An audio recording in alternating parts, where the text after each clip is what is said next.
Welcome to the Makerspace Project. My name is Williamz Omope from WO Consultancy, and today I'll be hosting the podcast Taster Session.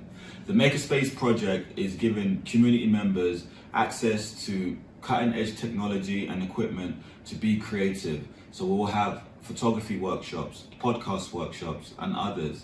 So we're here this week to do the podcast, and today we have two special guests. We have Councillor Kate and Sam. So check us out. So today we have our first guest, Councillor Kate, and she's here to talk about her book. So welcome, thank you for joining us. Thank you, Williamz. I saw you down in 4th Street advertising it and promoting it. So tell us about the book for those who don't know about your book. Yeah. My book, the nice thing is that I'm actually very happy to see the young people here because sometimes people think that books are just for adults, So my book is a book that is meant for everybody. And the word is called Time for Purpose. You would not believe that this was written during the COVID because again, like William said earlier, we have nothing. It's like you have nothing to do. You're bored and what you're going to do. And I'm somebody who is very, very active and don't really want to stay in one place. So I've written already my first book, which is called, which is my autobiography, and it's about my journey. And that book is what led me to write the second one because those who read the first one, were asking me how I achieved certain things. And I think the most important thing is looking at my childhood, how I grew up, things that are surrounding me, what type of family that I lived in. And I found that I kind of live in a loving family. Hence, it made me to be a person who is actually happy all the time, and wanting people around me. I come from a large family. But then, coming from a large family, I still got my education because where I come from, or in general, really, people always think that is a waste of time to train girls, because I'm one of 7, so I've got 5 brothers. So I always say, everything I always say, I have to thank my dad who believed that every single person, is relevant, whether you're a man or you're a woman. So which means he is prepared to give me the quality of life, especially starting in education, where what he's giving to his sons. And even his friends are saying there's no need of training her because if you train her, she's just going to get married. All that money is wasted. So, but my dad said, no. If you train her, she'll be able to live in a better family. That means able to help her children when she's married or when she's got children. Because sometimes the children go to school and come back with homework. And maybe that is going to work. And they want someone to help them with the homework. So who's going to help them? So obviously all those type of things, that helped me to think about what I'm going to do. I came over to this country a very long time ago. When I came, I've had a wonderful basic education through to my dad. So it was easy for me now to go further. And then looking at what I've done, people are asking me, how did they achieve all those? This is the reason why I had to write this book, because I believe in talking to women. I worked as a midwife, for 40 years. So I've been around women all the time.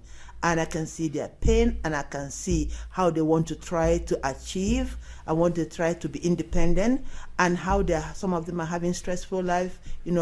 People that are experiencing domestic abuse, because this is where, as a midwife, I meet a lot of people, and they have interest. Kind of when you trust somebody, then you're able to open up. So with that trust, they're able to tell me the things that is bothering them or they're going through in the family. So I was able now to help them by listening to them, by becoming a domestic abuse advocate in the hospital where I worked. And that helped me to see that there are many vulnerable women around and they really need some help. And think about it, in this country where I don't have my mother, I don't have my father, none of my siblings, but I was still able to believe in myself to say, I'm going to do it. So tell me, so who's this book aimed at?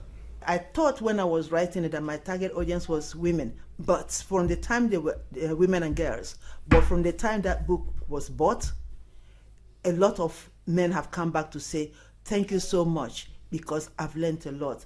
And because I went into things like procrastinating. When you want to do something, you're waiting, and then you say, for this reason I can't do it, for this reason I can't. You keep keeping things behind. And sometimes you feel that, oh yes, you can't do it. So I would say that book is targeted for everybody. But for me, from the moment I started writing, I thought it was just for women and girls. Thank you for that. So the book is available now. So is it on Amazon if somebody wanted to buy the book? What's the name of the book, first of all? The book is Time for Purpose. And also you got my autobiography. It says Autobiography Kate Anolue.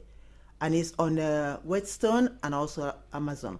And in the library here, you can actually borrow it from the library here, because I've left a couple of them, of each of them, so you can borrow it. So you don't have to go to buy it.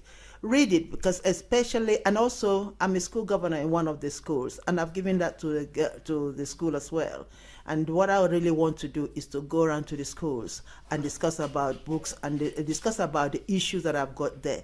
All right, so let me put this towards you, because I had a conversation yesterday about friends who don't support you as much as other friends that do support you. I think, and this is just my opinion, that you need people who don't support you, because that makes you question yourself. So by you questioning yourself, you're being honest with yourself. So let's say you have an idea to write a book and you go to 10 friends. If all the 10 friends tell you that's a great idea, but you're not a good writer, then what do you gauge that against? But if one of those friends tell you, actually, it's really hard to write a book, it's really hard to be seen as a black woman writing a book, then you will look at yourself and ask yourself, is this something that I really want to do? And then that might re-motivate you to say, yes, actually, I do want to do that. So that's why I think it's good to have people who don't necessarily support you. What do you think about that?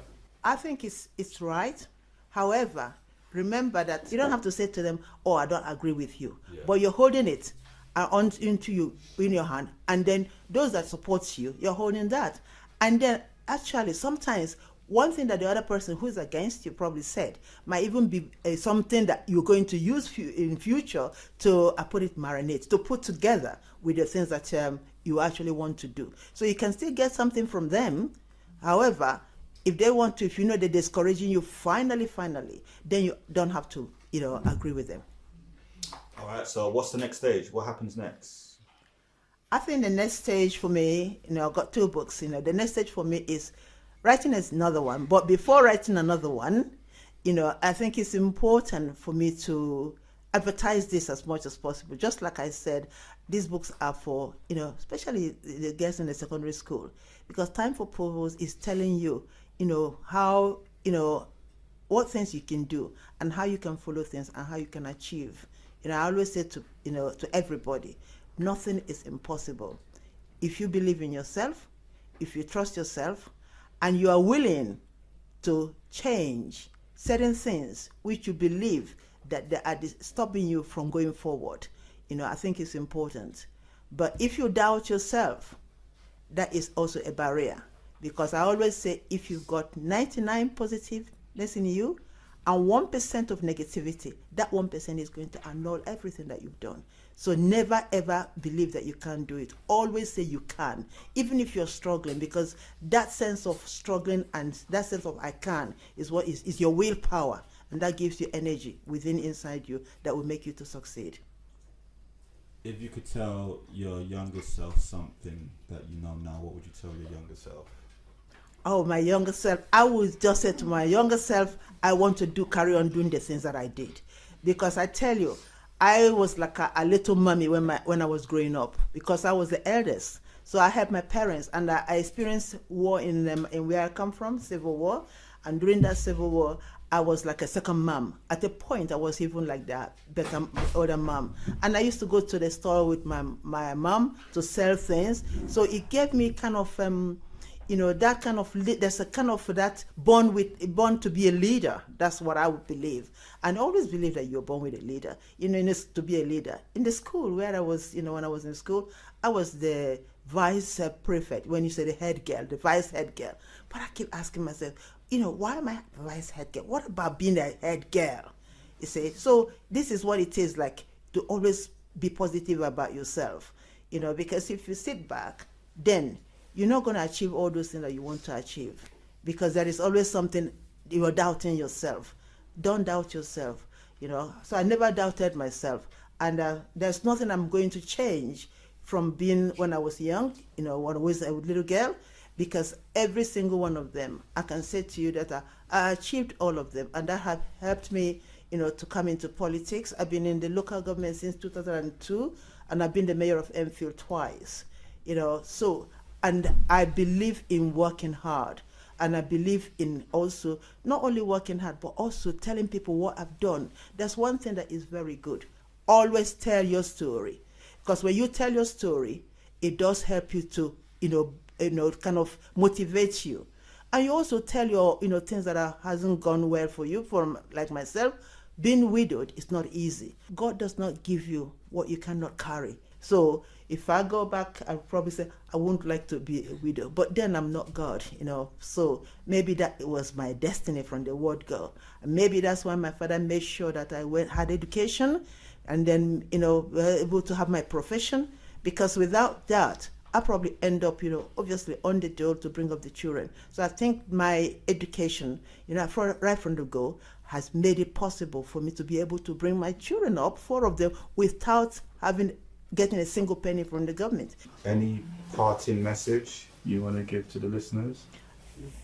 One thing I'll have to say to the listeners, be true to yourself, trust yourself, believe in yourself, be determined, and never say never. Always say, yes, I can. Thank you very much.